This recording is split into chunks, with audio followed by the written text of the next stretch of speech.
Hey YouTube, what's happening? Fist of Legend here, trying to get my act together and get some more videos put together.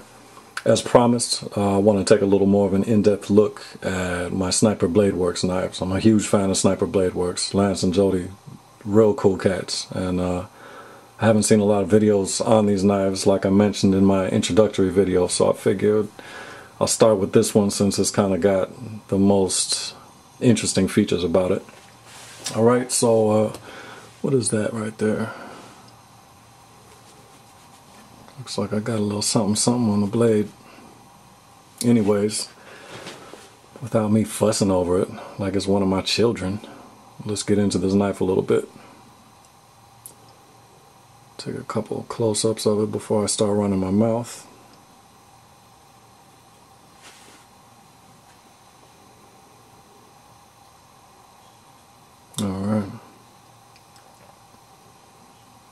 Alright, let me just get some specs out of the way while we're taking some close-ups. This knife is 8 3/4 inches in overall length. Alright, tip to tail. So it's a big knife. And the blade is just under 3 3/4 inches. Alright. So all you mathematicians out there can do the mathematics on how long the handle is. Alright. I'll give you a hint. It's more than 4 and less than 6 in terms of inches. Alright. That's what she said. Stop. You guys need to stop with that. Anyways, instead of me trying to be a comedian, let me talk about this. Now, this is a one-of-a-kind, one-off piece right here. I wasn't sure how many of them were made. I know there were very few, but Lance informed me that this is the one and only of this particular modified tanto style. They wanted to kind of experiment and see what they could come up with, and I really like this oversized blade. Alright, and since we're talking about the blade, I'll just go into that in a little bit more detail because it is very interesting. This is the full-size DH model, the knife, and the DH models are characterized by the very wide profile kind of birch tree Bladeworks-esque blade shape with the big flat, wide, full flat ground knives and the very distinctive hemone lines on it. Alright. The width of the profile of this blade is a little over 1.5 inches, and it is razor sharp. Okay. Now the hemone lines, I think, and maybe I shouldn't even say this because I really don't know. I think if I understand correctly, the hemone tradition comes from Japanese blacksmiths from making the katana swords and the swords and knives. So maybe I shouldn't even have said that, but I believe that's correct. Maybe there's other cultures that did that as well, but I believe the Japanese were the innovators of that technology. But I'm 900% positive that someone will let me know, and probably I shouldn't even have said anything because I really don't know. I don't want to put any misinformation out there. But the hemone lines are really beautiful, and basically what it is the makers put clay on the blade here and here. And I asked Lance over at Sniper Bladeworks, you know, did you manipulate this pattern or did you just put the clay on it and let it do its thing? And what he told me is that they like to influence the clay pattern. They like to influence it, but ultimately the clay does what it's going to do during the heating process, the heating treatment. Alright, so what they do is they put the clay on the blade and they put it through whatever heat process they put it through. And what the clay does is retain the heat, so that when they remove the blade from the heat source and put it in the oil,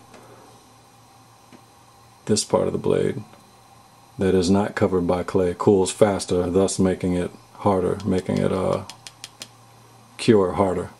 So basically below the hemone line, the hardness rates in the high 50s in terms of Rockwell hardness, and above the hemone line in the high 40s. Alright, and because they don't manipulate it precisely, each side you'll see is a very different pattern. Alright. More about the blade. This is 10 series carbon steel, and 10 series is a spring steel. And actually, you know what, I think I made a mistake in the other video. I'm gonna have to go back and check that out. If you see an annotation on the video where I introduced these knives, if you see an annotation about that, then I definitely made a mistake. I'm gonna have to go back, but I think I might have said that this was a tool steel, and that is a mistake. I think generally speaking, tool steels are designated by a letter first, like D2, A2, etc. And carbon steels are designated with a 10 series steel, I believe. Again, I could be talking out the side of my neck, but this is definitely a spring steel, carbon steel. This is 1095 steel, meaning it's got 0.95% carbon in its content. Some people really do not like 1095 steel because it is not a stainless steel. Being that it's a carbon steel, you are going to run a great chance. It will definitely rust.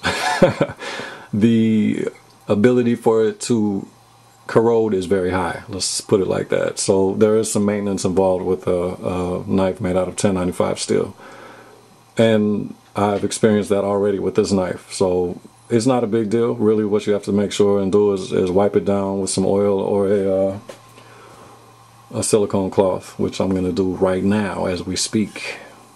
Primarily the main places I've seen a little bit of, I'm not going to say rust, but where I've needed to give it some attention is on the thumb stud right here. Alright. Yeah. So as I've said before, I'm a huge fan of the tanto profile, and especially ones that are a little more exotic, a little more modified. I'm a big fan. I have another example of one right here. This is an American Kami knife by DJ Abernathy, and you see again real kind of unique tanto-esque shape, so I'm a big fan. So of course when I saw this I had to go ahead and make a move on it. Alright, so in terms of aesthetics on the blade, before we move down to the rest of the knife, you'll see it's just got a single thumb stud on it.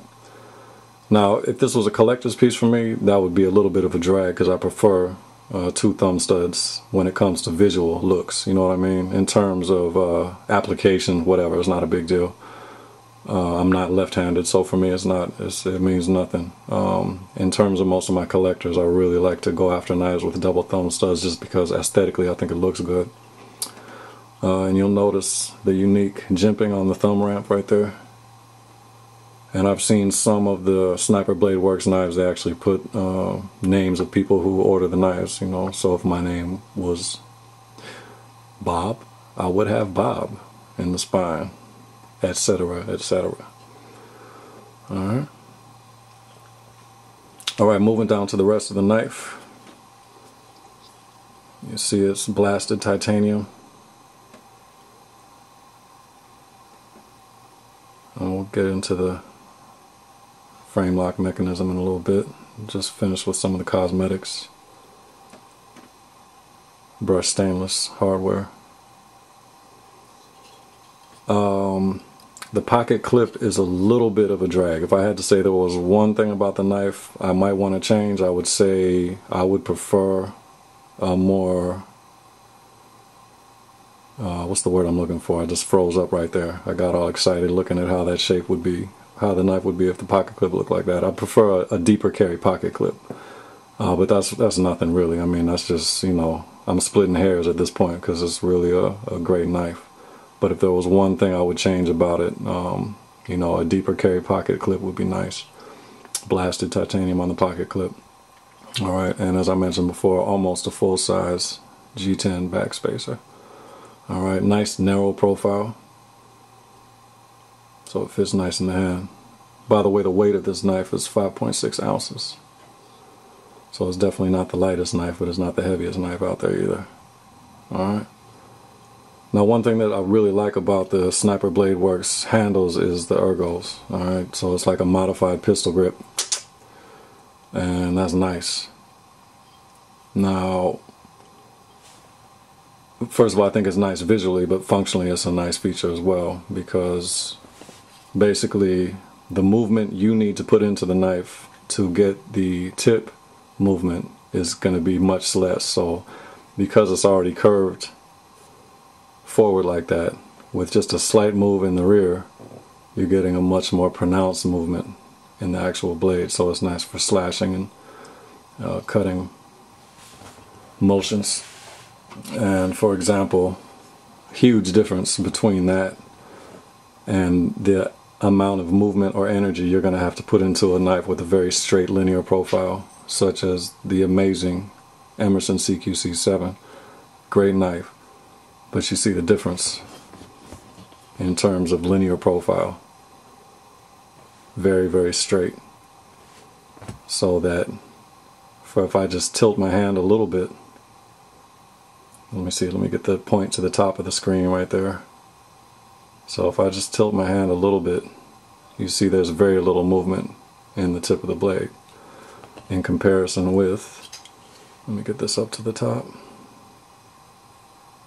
same little movement, but you see a much more pronounced, maybe not much more, but significantly more pronounced movement in terms of energy put into the motion of my hand. So listen to me trying to be all scientific and things, that's pretty comical. I'm just trying to make a point, that's all. The ergos with a nice curved modified pistol grip is really nice in terms of, you know, how the knife performs in comparison to how much energy you put into it. That's all I'm trying to say. You know, because E equals MC squared and the angle of the vibrations of the, yeah. Anyways, so now let's just take a look real quick. Now this knife, the way it seats, it's a little bit over to the right, which is not a big problem for me, because this isn't really a collector's piece for me. Even though it is a one-of-a-kind knife, there's only one of them that's been made. I do carry this knife, so this is not just sitting in a display case or sitting in the safe. So for me, it's not a big deal. You know, it is a little to the right, as you can see. But the tolerances, that being said, the tolerances are super tight. I mean, this is a completely custom made, custom finished knife. Alright. And on that note, as I said in the introductory video to this, right now all the blades at Sniper Bladeworks are completely handmade, hand ground, custom done by Lance and Jody and their small team over there. Lance is primarily the designer of the knives, but right now it's completely done in-house. So for the price you're paying for one of these, which is a little more than you would pay for a production model of, say, a Strider SMF gunner grip or concealed carry, you might pay maybe a little bit more than that. You're getting a completely custom handmade knife, alright, in comparison to a factory production knife, which, you know, Striders are great knives. I'm a huge fan, so I'm not trying to say anything against Striders. I'm just giving you a comparison of what you're getting for your money. Alright, so anyways, let's get back to the knife itself. So we'll look at the detent. Big oversized blade. That might be a turnoff for some people, but I really like that. Alright, let's give it a shake. Okay, now I'm going to give it a real hard, that's a pretty brisk shake, but I'm going to give it a real hard shake. Let's see if I can do this on camera without knocking anything over.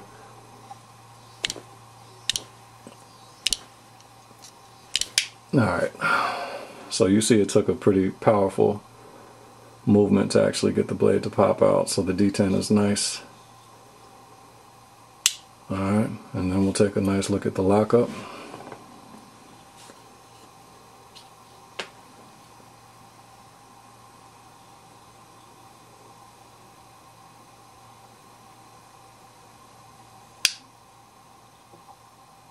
Oh, lost the focus, there we go.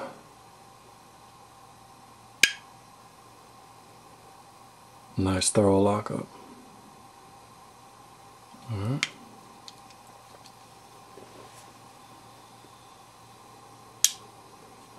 Alright, YouTube, so that's pretty much it. I think I covered everything.